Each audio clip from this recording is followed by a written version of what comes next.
But I would like to ask your positions, and even though my father fought in the World War II as an American soldier, we had to wait our turn to come to this country. Many, many years were elapsed before we were allowed to come to this country. And as a former teacher, I have many students who are undocumented, so I'd like to know what your positions are on immigration.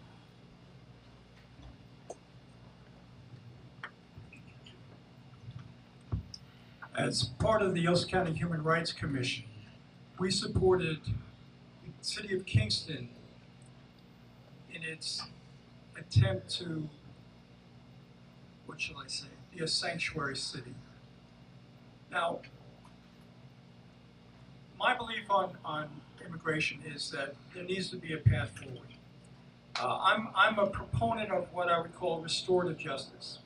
So there are people who have violated immigration laws, come here with their children have been born here, and there has to be a path forward for people who have committed themselves to be productive citizens. I think the idea that we have to send 10 million people back to Mexico or wherever is ridiculous. We don't have the legal machinery to do it, even if the will was there to do it. I believe that this country and its strength derives from diversity, that we all grow stronger by the combination of different cultures, different languages, different understandings, different backgrounds. And so I'm fully in favor of finding a way for a path where immigrant people who have violated the law can do some kind of redemptive work, or can in some way find some kind of productive manner in which they can serve the country and remain here. And I don't think that sending everybody who's an illegal immigrant back to wherever they came from is the answer. Thank you. This won't surprise you, but some of my people were unauthorized immigrants when they arrived, including my grandfather, who was here for 12 years, unauthorized, we found out recently. There was an opportunity, the Democrats and the Republicans actually agree on comprehensive immigration reform. And before the right-wing extremism took over on the Republican side, we were very close, Ted Kennedy and George W. Bush, to having comprehensive immigration reform and a path to legalization and to citizenship. I am fully supportive as both a citizen, as the grandchild of 4 immigrants, but also as a businessman of the value of immigration to grow this country. The reason why our economic growth has been better than Europe or better than Japan is because we open up our borders and we bring in immigrants that help grow the economy. The xenophobia, the ignorance that says that immigrants come in and takes jobs is just that. It's ignorance. Immigrants come in and they create jobs. They create economic activity. The problem that they're having in Japan and in Europe is because they're restricting immigration. They have aging populations and nobody's doing the work. What we should do is look at immigration as an opportunity to grow the economy, to add more jobs, to bring more people in. I do believe, like David, right now, coming together with moderate Republicans, this is a bipartisan opportunity. This is one of the things that we can agree on. Come together and say we need a path. In this district alone, we have a great opportunity not only to help with migrant laborers in the agriculture, where we desperately need the help, but also in other industries where they need help. There are certain opportunities that exist economically where we need immigrants to be part of the solution. And I think we as Democrats, we can own this issue again. We believe, and a lot of us come from immigrants. This is an opportunity for us, both politically and morally and economically. Thank you.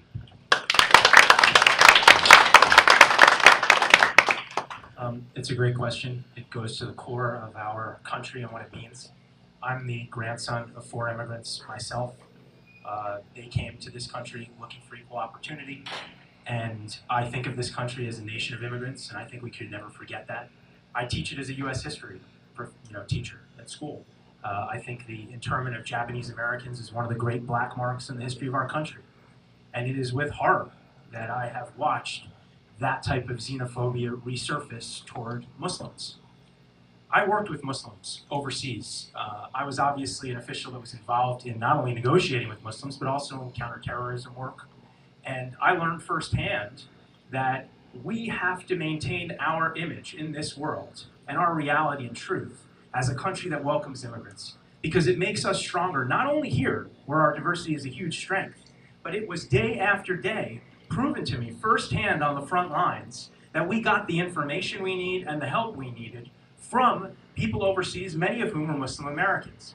And when I say that I stand for that, I personally took into my home some of the Iraqis that I worked with, who, when we worked with them overseas, they suddenly found themselves targeted. I worked with a reporter from the New Yorker to tell their stories. Their stories were exposed, and a new law was passing immigration reform through special immigrant visas. I had some of these Iraqis with me. I help them today. I help other refugee cases, and I offer expert affidavit testimony for people that are fleeing these problems overseas. I think I can be a powerful voice for it because I've lived it, I've stood for it, and I've seen what it means when we forget both who we are historically and also what we've done with foreigners day after day in the history of our country, both here and overseas. Thank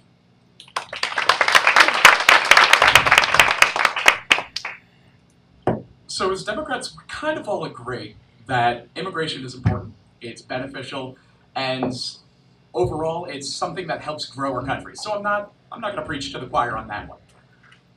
But I will say how I do sell this idea to Republicans. They hate the idea that someone is coming over to take their jobs. That's what they're scared of, honestly.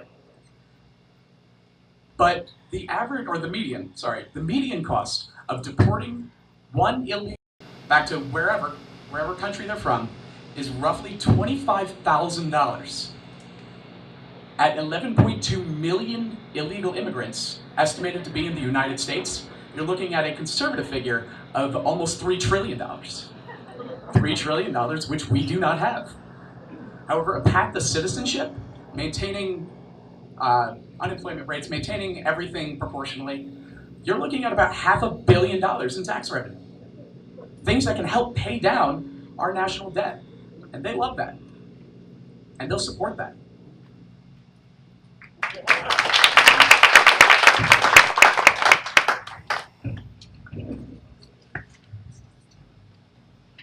Like others on this stage, my grandparents left Nazi Europe and settled here in the Hudson Valley. My grandfather was actually a high school janitor in New Paltz High School, and that tradition was definitely part of my upbringing here in the Hudson Valley.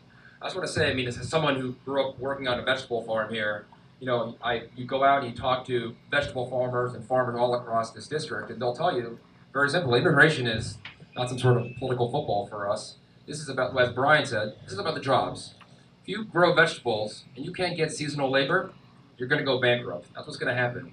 For the first time in my memory, these folks are terrified about, are they going to be able, when the harvesting season comes, to get the same families who've been coming here for 30, 40 years and know their farms like the back of their hand and who have been fantastic workers, part of this community for so long because they come here for 9 months out of the year, and they're saying, I'm not going to come because I got a traffic ticket in the 80s.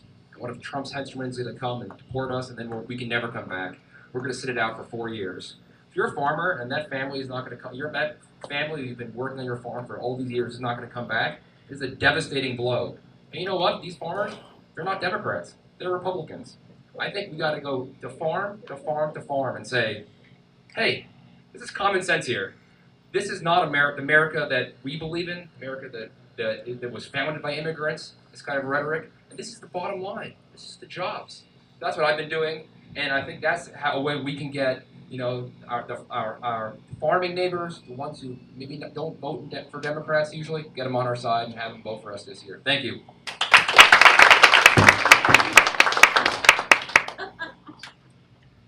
So I think it's important on this question of immigration that we remember two critical things about this country. We are a nation of laws. And the nation of immigrants. On the point of nation of laws, no one is above the law, and I do believe that we need to enforce our immigration laws. If you are here and you are committing a violent crime, you shouldn't be here. Now, on the question of being a nation of immigrants, the fact is there are millions and millions of folks in this country who pay their taxes, who work day in and day out. I was just in Columbia County talking to a fruit farmer, to Garrett's point. He talked about this idea of What's going to happen when the season comes to pick? We're worried. Where's the labor going to come from? So it's not just a matter of thinking through what the impact is on who we are, the soul of who we are as a people, which is critical. We cannot overlook. We are a nation of immigrants. We do value diversity in this country. It matters. It is our strength. There's also a real economic need that speaks to how we continue to grow and flourish, particularly right here in the 19th district, where you know you have so many farms that need this type of labor. And they're there, and they've been here for generations. So it's important that we remember two things on this, always. Nation of laws, nation of immigrants. Compassion and a path towards citizenship is the way, critical to who we are and to remember who we are as a country. Thank you.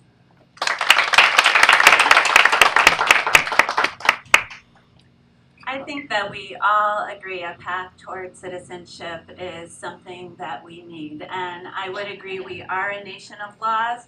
I don't think that your citizenship status should have anything to do with it. If you break the law, you need to be held accountable. And I believe that our current administration in Washington uses this as a scare technique to have people question and judge others. You know, we're all immigrants. We all came here. Our ancestors came here, unless we're Native people.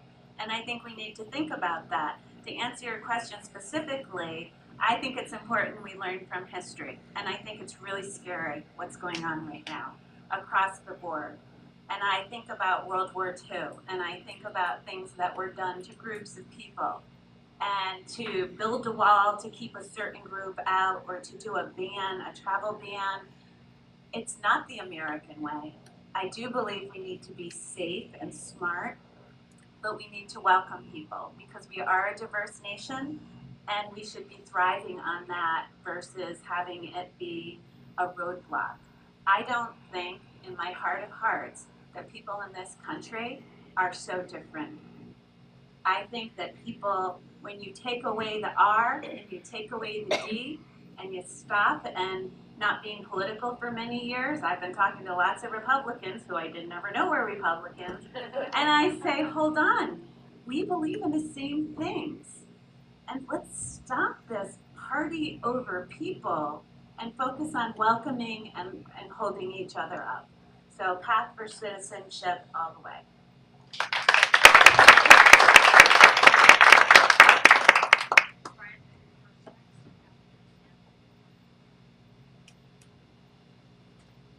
I don't need a microphone on the town.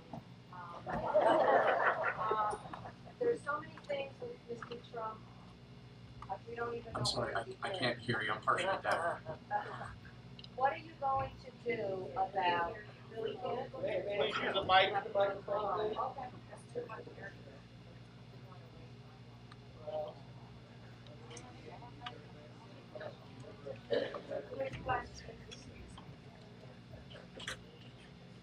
What are we going to do about the hacking, the extrapolating of data, weaponizing it, which is basically, as you know, how Donald Trump won this election. Because what he basically did was weaponize hate, and it spread like a cancer throughout the country. So what are we going to do about it? Because we seem so passive as a country. Oh, we were hacked. Oh, Bank of America hacked us. This one hacked. We seem so passive for one of the greatest nations on earth. So that's my main question, because I think that is your biggest problem in winning your election. And Mr. Mercer, we know, was very active with his hacking and sharing the data, and everybody should study that if they don't know it, Cambridge Analytica, the whole thing. And that's how basically they took this election from us. Thank you. Thank you for the question. I think what we learned in the last election is that our democracy becomes more vulnerable every day. I've spent almost 30 years fighting various forms of terrorism. My brother was killed in the 1988 bombing of Pan Am Flight 103 over Lockerbie, Scotland. And when your brother is killed for being American, it changes who you are. So for 30 years, my family went right to work fighting against terrorism. And it's a multi-front battle. And right now, the new terrorism is a cybersecurity terrorism. And that's what we're facing now. But in my experience, what I found, we had to get aviation security. We had to fight against the big corporations that allowed the bombing to happen. We had to fight against the United Nations. We had to fight against people who were undermining us. And in that, we got specific legislation passed to improve aviation security. We got specific legislation passed. I was even quoted in the congressional record, the Iran-Libya Sanctions Act, to punish the people that had attacked our country and killed innocent civilians, including my brother. Eventually, we had the 2 terrorists arrested and were put in prison. I mention that because that's exactly the type of battle that we're on now. We are facing a threat to our privacy, to our civil liberties, to our nation, and we are not treating it as an act of war. We're treating it, and to your point, we're treating it, oh, we'll get over it, oh, it's just, it's over, just let it go. No, we're not going to let it go. And we need to have a full-fledged response at the federal, state level that this was an act of war, and we need to put safeguards in place. And I think at that point, the data and information, not only protecting it, but ensuring that we focus on and getting the truth out there, it's a 2-pronged approach.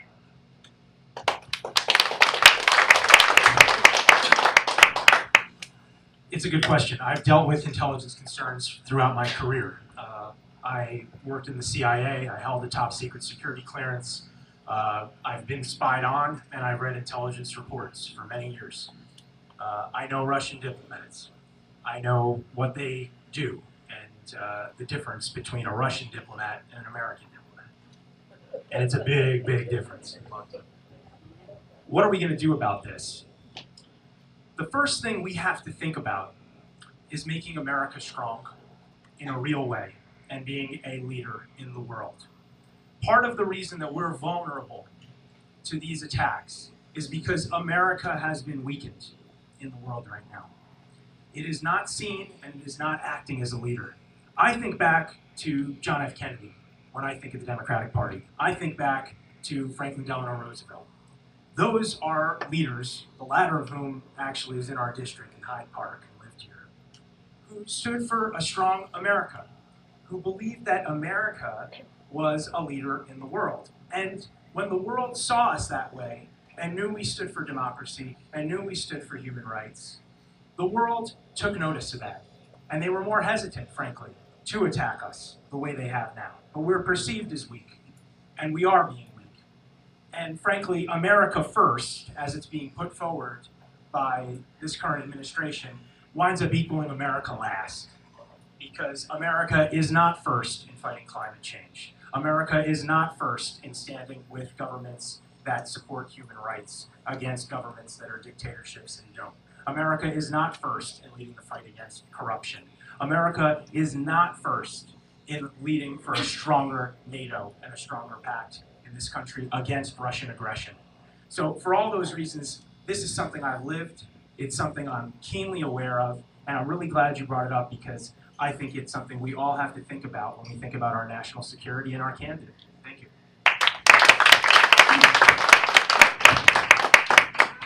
This might be my favorite question. This is kind of what I do for a living. So data is powerful. Information and facts. We accuse the Republican Party, they don't use it in legislation, but they use it to get elected. And it's incredible, the power of data. So what they basically do, it's, if I were to give you a couple of behaviors, a couple of actions, getting dressed, taking your shower, eating bacon and eggs, brushing your teeth, you'd probably assume it was morning time. And that's kind of what data analytics does. They're looking at data, they're looking at how people react to certain things, and then they're targeting those things that they know work in their favor. What I don't understand, Republicans, by the way, are incredible at this, incredible.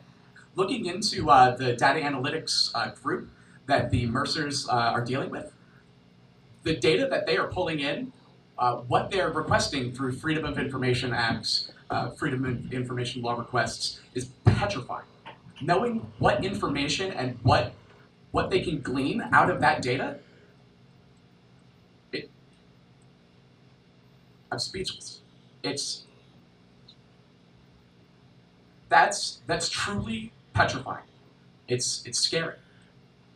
But I believe that Democrats can use this to their advantage. We can use what Republicans are using data in order to get elected, having issues that don't benefit their voters. Imagine what Democrats can do. Imagine, we support we didn't wage a war against the poor. We support what our constituents need, not what we ideologically believe is right. And if we could use data to get our message across, if we could do what the Republicans did to us, I don't see a White House that's not Democratic.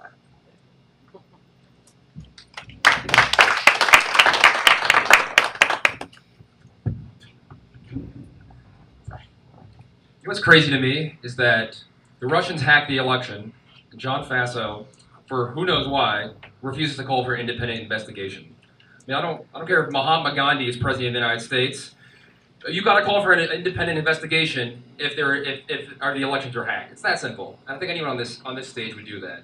To me, that's shocking. And to me, the step one of this is independent investigation. Find out what happened and hold whoever it is liable for it. It's that simple.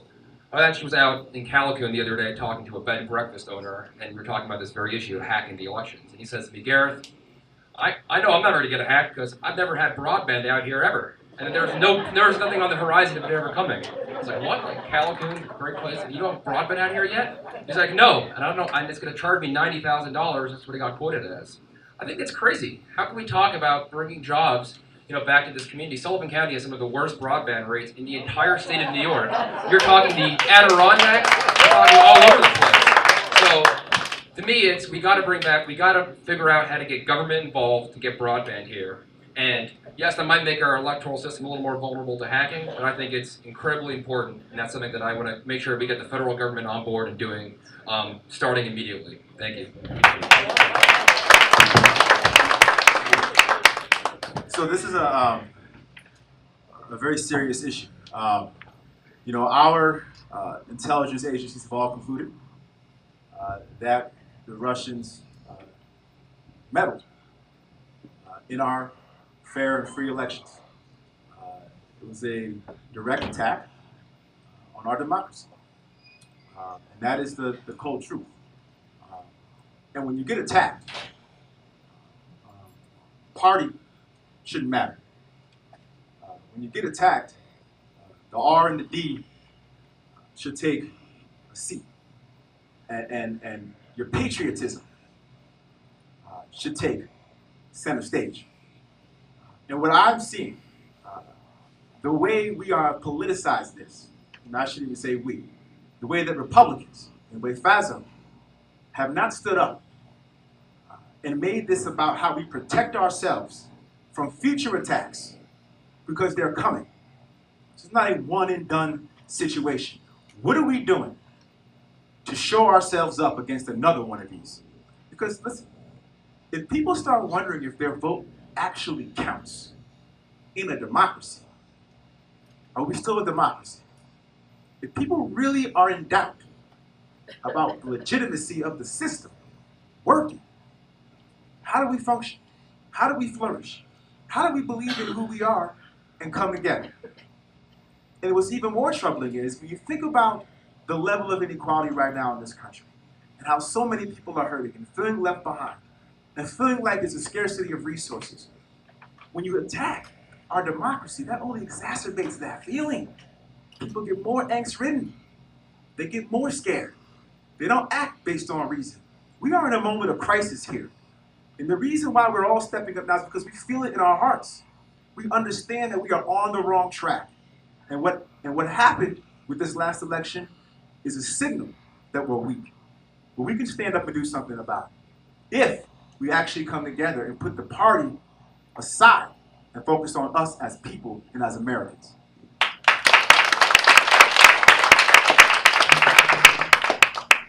I think that it's kind of interesting when you start agreeing with Senator John McCain about things that are happening in the world. I think that's a signal that things are ready for a big change, and that across the board we need to be looking at holding people accountable.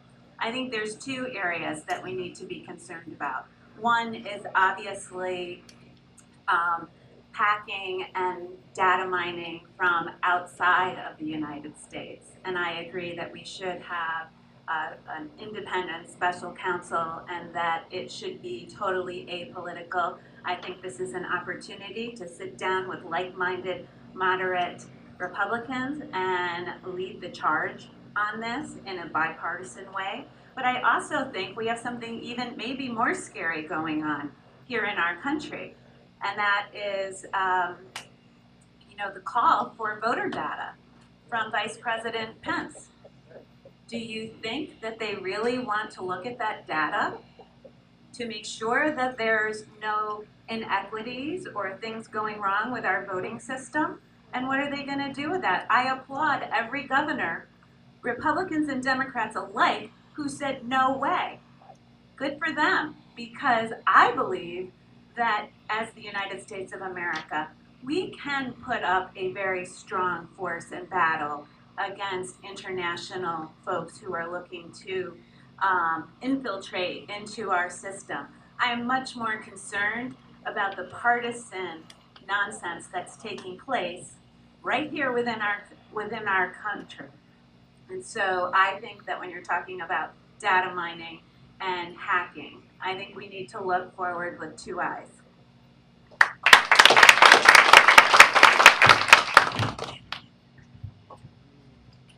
This is a great question, and it's multifaceted, as has been pointed out by everybody here. There's a number of issues that need to be thought about. One is, you may have heard about this Reclaim New York, and it is a MRSA money-backed institution which has been sending out requests under the Freedom of Information Act to all kinds of school districts and government entities in order to mine information. So this is dark money coming after information from our towns and our cities and our school districts, and that money is going to be used for a nefarious purpose. And they're talking about the Constitutional Convention coming up in New York and setting up ways in which they can perhaps control what happens after that Constitutional Convention. So data mining from dark money, MRSA money, is a scary thing. It is preposterous when you think about the fact that we are mining voter information from our states based on a president who claims that he would have won the popular vote by 3 million people had there not been so much voter fraud out there, right? Based on an absolutely ridiculous statement, we are then allowing the Republicans to mine our voter information from different states. And I join you in saluting those governors who say, this is a fishing expedition, you're going to use this once again for a nefarious purpose, and it shouldn't be happening. Obviously, the fact that the Russians hacked information, supported Donald Trump, attacked Hillary Clinton, is an attack on our nation. It's an inexcusable attack on our nation. The fact that there's 37% of our population that somehow still believes that that's fake news is a scary thing. That's scary data. But obviously we need to do everything we can on every level and every front to protect information and to make sure that our democracy remains free from such data mining. Thank you.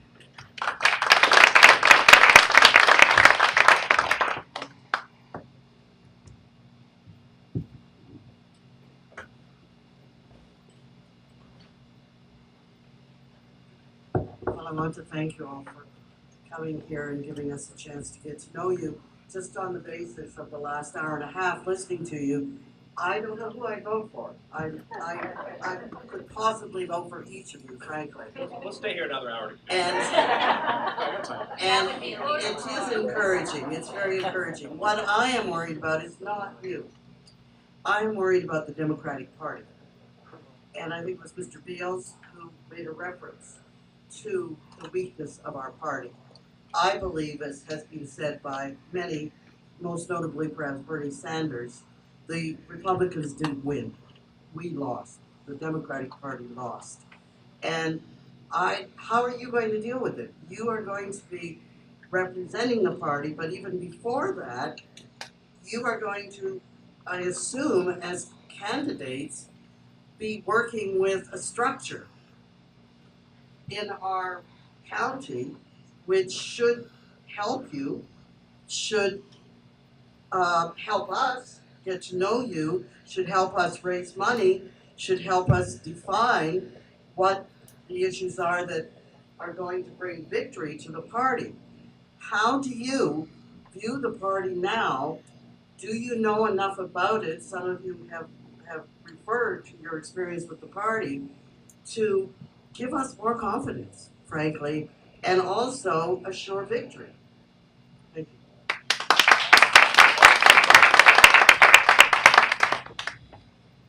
I think that cuts to the core of why we're here tonight, why we have so many candidates, why we thought it was important, and Ann did a great job of setting up this forum earlier, sooner rather than later, so we could think about it. I do think we have a problem, and the Democratic Party needs to improve. It needs to go back to being the party of working people, and it needs to go back to being the party of patriots, and it needs to go back to being the party of a strong America in the tradition of FDR, in the tradition of John F. Kennedy, and frankly, in the tradition that I saw Bernie Sanders trying to revive in the primary. And I certainly, like you, I felt the burn. And then when the general election came around, I thought we needed to come together, and I still believe that, and I believe that's why we're all colleagues here. And I served on Hillary Clinton's foreign policy team for her presidential campaign, advising them on Middle East policy. But how are we going to do it? I think we have to acknowledge that the Democratic Party has a problem because big money has become an infection in our body politic. It is something that is flowing into this race already as a way of distorting our own choices and our own thoughts, and it's why you are all leaders by coming here tonight and listening firsthand to the candidates and not relying on a media machine and knowing who we are. I think fundamentally our system is out of whack. There's two sets of rules. There's a rule for the wealthy and the powerful, and there's another set of rules for the rest of us, and that has to stop. I'm one of those people. I know people like that. Many of my friends are relying on the Affordable Care Act. Many of the people that I know, all of them really, are working people in the district who are earning about $40K, which is extremely low. So what are we going to do to change this? We have to be able to reach out to the other side and discover a lost solidarity that I think exists among working people. I'm doing my best to try to do that. I've announced my campaign slogan. It's called Unite New York 19. I'm calling it that because I believe that more than 90% of us can discover that we're all in this together when we really look at the rules of our economy. And I think we can save the Democratic Party that way too. Thanks.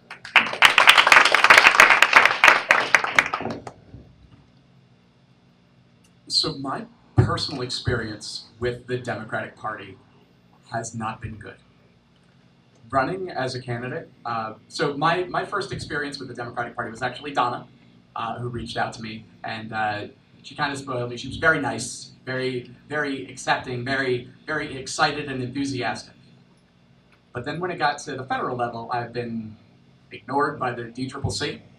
For whatever reason, they don't see me as a viable candidate. And it's that arrogance that I was referring to earlier that has turned off Republicans. They feel talked down to. They feel alienated. And I get it. I do. I really do. And we need to fix that.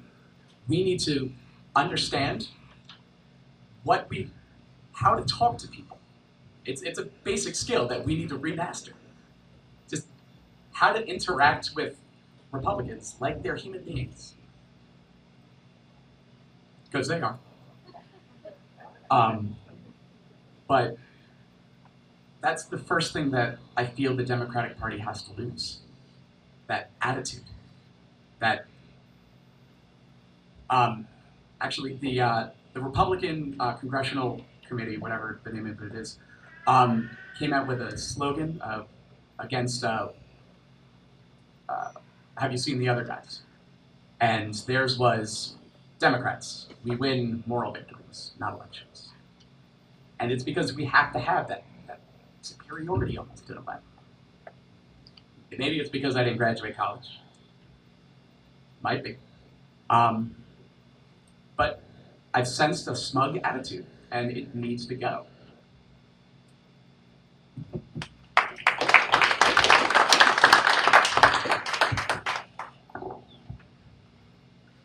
I'll tell you what the Democratic Party means to me. It means summer of 2011, I was working in the governor's office. We had Hurricane Irene, which we never thought was going to hit the city, as we all know, hit our community harder than it hit anywhere else. And I was in the Catskills, in Prattsville, in Margarettsville, in Phoenicia, communities where I grew up hiking, going up camping, and completely wiped off the map. Homeowners, businesses had no idea what to do. Didn't have flood insurance. Maybe just finished paying off their mortgages, struggling to put one of their children through school, had no idea what to do. Government stepped up and said, we're going to help you out, because that's what government is here to do. And when times are tough, we're going to help you out. We went to Washington. Republicans in Washington said, no, we're not going to pass an aid bill, even though we did it after Katrina, even though we did it after Hurricane Andrew. We're not going to do it for New York. It got done. A little bit of arm twisting. It got done, and we got the checks to these homeowners. To me, that's what government is. 6 years ago, in the month of June, I remember folks reading in the Times, people said, New York State will never pass marriage equality. It's impossible. There's a Republican Senate. They can't do it. I've traveled to every community across the state when I worked in the governor's office. We got marriage equality passed with Republican votes. To me, that is what this party needs to do. The party that gets things done for people because it's the right thing to do. Government doesn't do anything. And when they are doing things, they're attacking this community. Look what this healthcare bill. We got to get things done for people. That's what the party needs to do. I'm going to do it by going firehouse to firehouse, farmhouse to farmhouse, going to the communities where a Democrat, Republican, no candidate has ever shown up before, folks who have never met a member of Congress, and talk to them about how we can get things done for them to make their lives better. That's a great question, and I want to deal with it in two ways. First, I want to talk about the messaging, and then the structural party apparatus. On the messaging, a role model of mine on this point is Joe Biden. What I think the party has failed to do is tell stories grounded in the truly American experience. And I can. Coming from working class roots, that story of understanding that in this country, if you work hard and you're good at good education, listen, nothing's promised, nothing's guaranteed. But there should be some sense of economic freedom. There should be some sense that you can pull yourself up in this place and get up out of your circumstance and not feel trapped. That's what's special about this country. And along the way, I think Democrats have forgotten that story and have forgotten how to tell that story. And I think because some of it has to do with the candidates you put up and where they come from and what their stories are. And I'm happy to say and share with you that I come from a story that's rich in that history. I watched my parents work us up into the middle class. I can speak about that journey and how important it is for folks all across this country in the 19th district to experience that journey. I lived it right here. I lived it in Schenectady. My wife lived it in Woodstock. We lived it. We want to bring that back here. Now, the point about political structure, which is an important point, it talks about winning and how you win. And this is right. The brand of the party is in trouble. I have been to D.C. I've sat down with DCCC. I've sat down with the D.C. leaders of the party. I've tried to get a sense of what's going on here.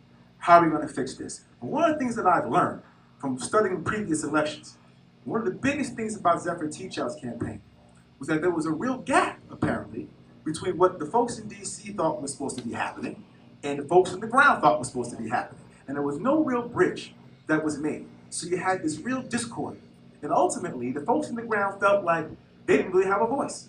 They were engaged. They certainly were behind Zephyr. They wanted to engage. But there was this machinery up there that was making and calling all the shots. I think a candidate walking into this space has to be able to understand how to bridge that gap. Bury yourself into the ground and build it up from the local community on up, but also understand what it's like at the top level and marry those two worlds, and that's how you win this seat.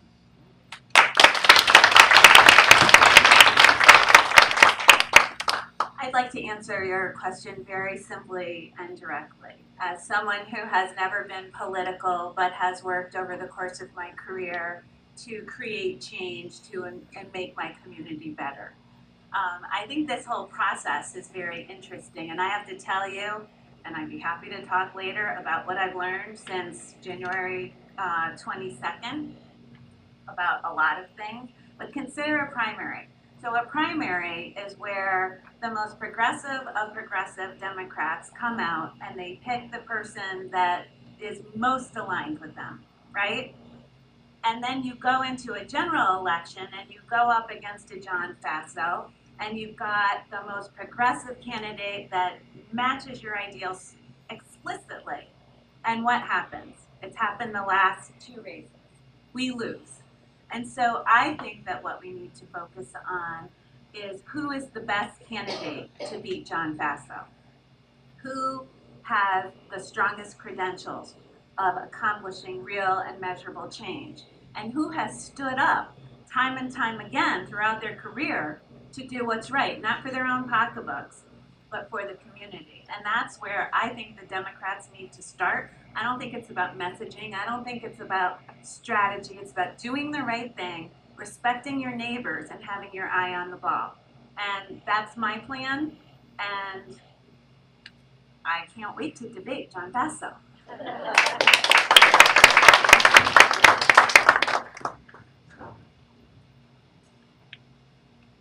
I don't think the Democrats are lost. Obviously, there were mistakes made in the last election. I look at the think tanks that have been out there, paid for by wealthy people to try and find ways to divide us, ways to make us distrust, ways to make us stop listening to each other. There's a whole community out there, and District 19 is like America. We're rural. We're city folks. You know, we're black, we're white, we're Latino, we're LGBTQ. We are a community. Have we forgotten that? Do we have to think in terms of Democrat, Republican? Isn't that the mistake right there? Aren't we looking at neighbor to neighbor? Isn't that what we've got to get back to? Where we talk about person to person, human being to human being? Can we do that? Can we do this in Liberty? Can we do it in Kingston? Can we do it in Cooperstown? Sure we can. Sure we can. We're good people. We're human beings. There is a light in each one of us. Right? There is a divinity in each one of us. There is a goodness in each one of us. And everyone throughout this district, every farmer, every guy who's a carpenter or a plumber, every woman who's taking care of their kids, we can reach those people. We just have to talk to them. We just have to have the opportunity to reach out with them and know, I'm a human being who cares about you. I'm going to listen to you. And when I listen to you, I want to hear you. And I want to help you. And I want to make our community better. That's how we can change what happened to the Democrats in the last election. Thank you.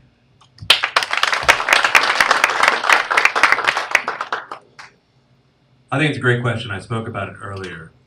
I believe that the Democratic Party right now, just like it was in 2004, is a little bit rudderless, looking for something to hold it to ground and to make it compelling. But I believe, as I said earlier, that we shouldn't equivocate, we shouldn't moderate. We should stand for what we believe in and sell that story. The Democratic, I've always been anti-establishment. When I was in corporate America, I lost a job and they told me I would never make it in corporate America because I'm too much of a maverick. And I will never make it to the inner sanctum. And since then, I've been a small businessman and an entrepreneur and on my own. And what I learned through that process, and when I took on the Democratic establishment back in 2007, when I chose to support Barack Obama and not Hillary Clinton, or this time when I chose to support Bernie Sanders and not Hillary Clinton, what I found with that is that we can establish what the message is. We can establish what the Democratic Party stands for. For me, the way I was brought up, to be a Democrat is to be a progressive. It's to believe in public education, to believe in protecting the environment, to believe that people should pay their fair share of taxes. That's what it means to be a Democrat, and I think we can sell that to the working class people that may have left us. And I think we've forgotten the importance of being authentic and believe in it. And I don't think we should let the cynicism and the triangulation drive what we're going to do as a party. The type of candidate who can win is someone who has been a lifelong progressive Democrat, but has a little armor on them. I love what I saw today, that John Faso's people say that out of the election, we're going to get the most, out of this primary, we're going to get the most progressive person possible. And I might be the most progressive person here. But I'm also a job creator and someone who's been tough on terrorism. And that gives me a certain amount of armor, because I look forward to John Faso accusing me of being some crazy lefty liberal. Because I am a progressive, but I'm also someone who knows what it means to create jobs, to raise wages, and to fight terrorism, do what's right for this country. That type of story, that type of package, I think can help us win over those swing voters, can get people out, can energize the base. And I think that's what we need in order to win. But thank you for your question. I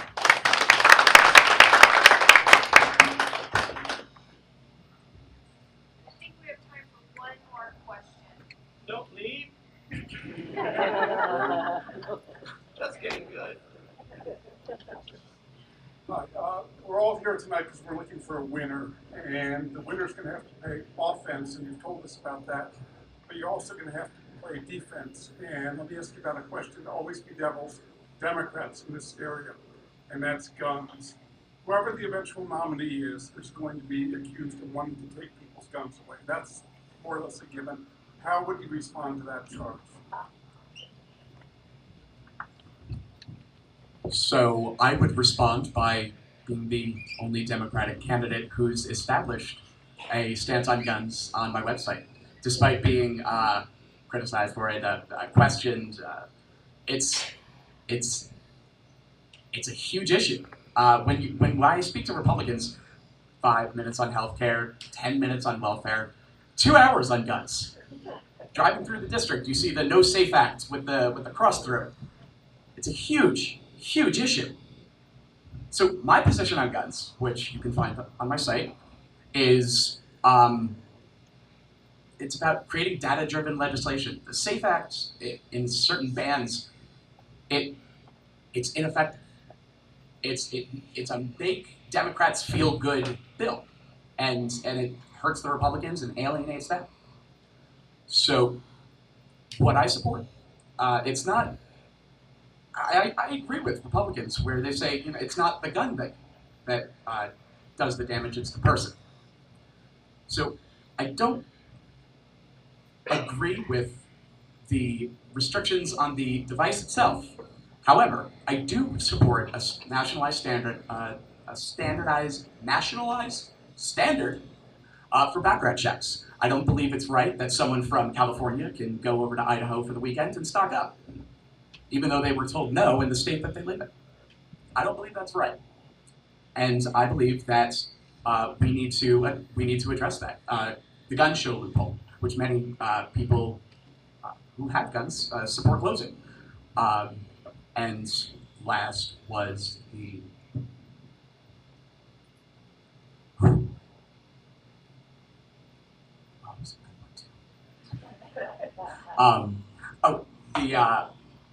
no-fly list. So we are a nation of laws. I believe there needs to be a due process to get on that. We need to reevaluate how we do the no-fly list. And someone on the no-fly list should not be able to get a gun.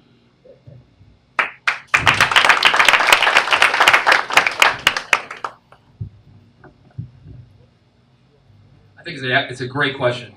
Sullivan County, 75,000 people, 25,000 pistol permits here. You know, this is gun country, New York 19. I get it. Grew up on a farm, had a shotgun behind the door. I didn't need an AK-47 behind the door to go out and shoot a coyote. We had a shotgun. It's a way of life. And I said it before. It's folks who live 20, 30 minutes away from the closest police station, closest sheriff's office.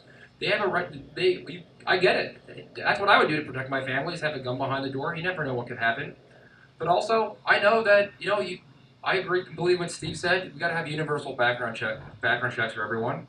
And when I tell my friends who are farmers, and my friends who are in the fire department, who love their guns. I grew up fishing. I wasn't a big hunter, but I get it. I told them is, you think Trump respects the Second Amendment? Well, guess what? He called reporters the enemy of the people. He thinks the First Amendment can go right out the door. You think he respects the Second Amendment? You think he respects the Third Amendment, or the Fourth, or the Fifth? They're all as disposable to him as the first one is. This guy has no cultural connection. John Faso has no cultural connection to folks who own guns. These guys have no respect for the Bill of Rights. And if you think they're here for the Second Amendment, they're definitely not here for the First Amendment. You never know what could happen tomorrow. But what I say is, I get it. I know what it's like having a gun behind the door. It makes sense. And I think having that personal experience, being able to engage with voters where this is their number one concern, which, as all of us know from going around this district, it's a huge concern. I think that's very important. That's going to be a very important personal connection to make. And let me start off by saying that I believe in the Second Amendment, and I am not here to take away anybody's guns. And I think that is a label that the Republicans have effectively put on Democrats. I've been around gun culture. My wife as well, as children of this area. My uncle used to hunt quite a bit. And I know my wife's father was the treasurer of the gun club. I respect the culture. I respect the culture, the sportsmanship, gun collection.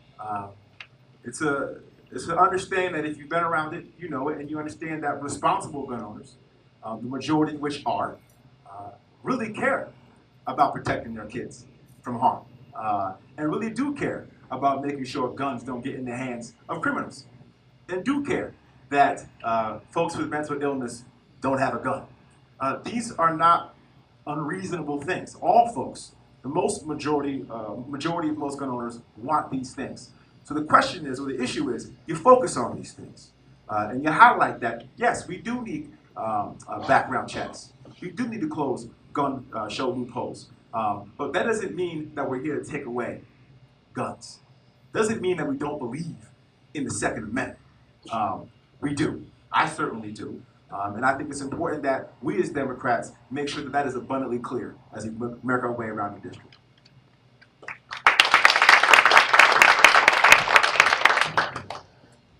So I grew up in Cooperstown, New York, in Otsego County.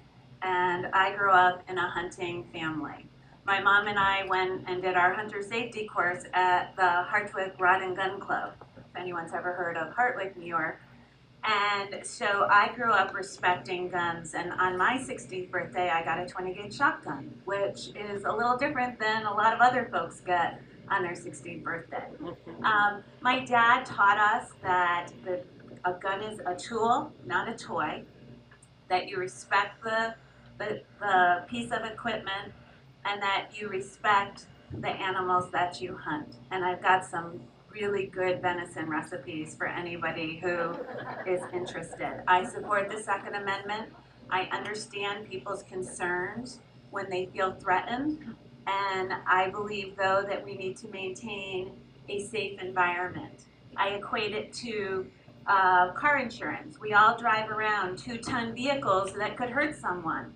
We have requirements in terms of registering our car, having insurance. And I think if we view guns in that same format that we've already become used to, it takes that scary rhetoric that is so effectively used by the NRA, and I think you are going to start a new organization nationally of responsible gun owners that would combat the messaging of the NRA. I'd be all for that.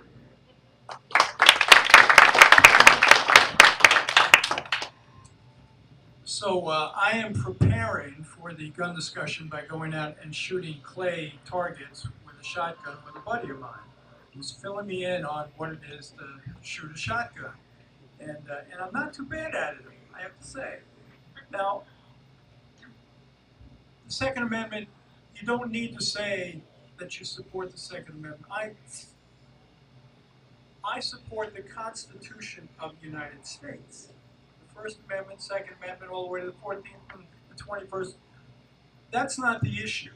The SAFE Act has been constitutionally challenged and has been found to be constitutional. So the question isn't whether or not it's constitutional. It's where you make those shades of gray on the issue. So the SAFE Act challenged some things which were found unconstitutional. It had a magazine of 7 versus 10.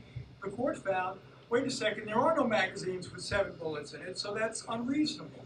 So the public interest in reducing the amount of bullets in a magazine is not met by that. So you go to 10, and so that's found to be constitutional. So can't we talk about these reasonable choices? Gun violence is something everybody can agree on. We'd like to limit that. We'd like to keep guns away from dangerous, mentally ill people. We'd like to prevent people from being able to do mass murders. There are people out in the world that are concerned about that. Can a gun owner listen to that? Can we then have a normal, intelligent discussion about your interests. Yes, I understand your father. For instance, the SAFE Act says you can't inherit a gun from your father if it's within one of those guns that are designated as a military assault rifle, even though it's semi-automatic. Well, maybe that's a family heirloom that you really care about. Can we listen to that? We can. We can listen. We can discuss it. Once again, we are all human beings. We can talk to each other in a way that we get past the labels.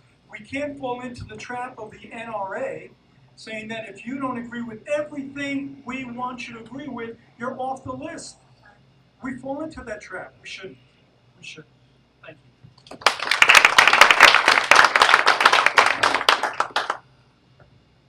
I think it's a great question and a great opportunity for Democrats, because I think for the first time we finally understand the Second Amendment, because I don't know about all of you, but I am actually afraid of tyranny. The purpose of the Second Amendment was to defend us against tyranny. And for the first time since I've been an American, I am afraid, genuinely afraid, of Donald Trump and the federal government. So I think we should go to Republicans and say, you know what? We finally get it. We didn't understand it for years. We said, oh, sure, we support the Second Amendment, but we didn't really understand what you were so upset about. And now we finally do. Now that we agree, and that is completely off the table, let's talk about what we can do together to come up with regulations that keeps weapons of mass destruction out of the hands of terrorists and criminals and those who are mentally ill. What can we do together to go around the NRA, who represents manufacturers and a very small minority of gun owners, and talk directly to gun owners, as Sue had mentioned, and set up a board of people that will help us write legislation that'll make it so that gun violence can be reduced in a way that doesn't criminalize our neighbors. The SAFE Act, although right in its intentions, was not done properly, and it criminalized our neighbors, and it alienated potential voters, especially in places like this. It should be fixed. It does have some value, but it needs to be fixed. And we as Democrats have to say, you know what? We get it now. We believe that there's a way we can come together. We can all, I'm a gun owner, I shoot with my kids. We can tell them we understand it now. My brother was killed by a weapon of mass destruction that is now outlawed, okay? I want other people to avoid having their siblings killed by weapons of mass destruction. So let's see what we can do to work together. That type of message to gun owners, that type of communication, that type of discussion, where we make them part of it, I think is the way how we avoid it as Democrats being completely cast aside as being anti-gun.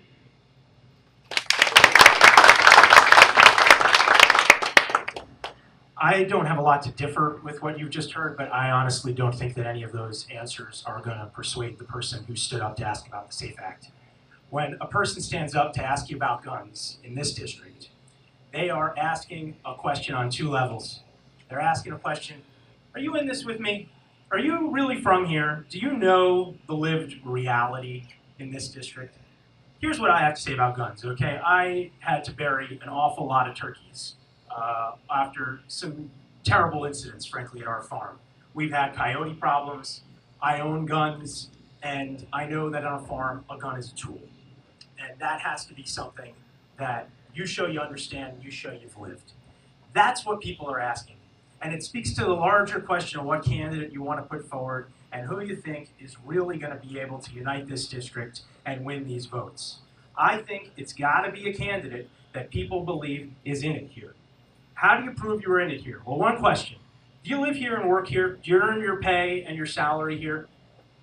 Not a lot of people running can say they do, okay? Did you vote? You want to run against John Faso. Did you vote against John Faso? Not a lot of the candidates can say they did. I did. They want to ask you, you want to be a public servant. Have you done public service in your life? Have you served in the federal government? Not a lot of people. Frankly, nobody can say that they have. I've done it for a decade, okay?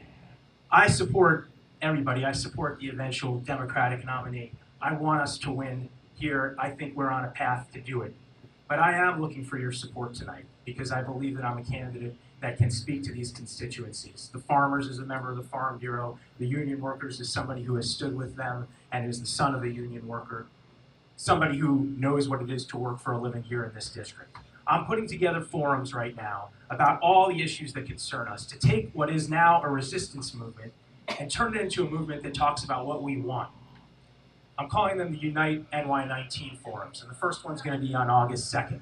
And I want you all to know about it and contribute and participate if you can. You know where to find me. It's uniteny19.org. So thanks a lot for your time.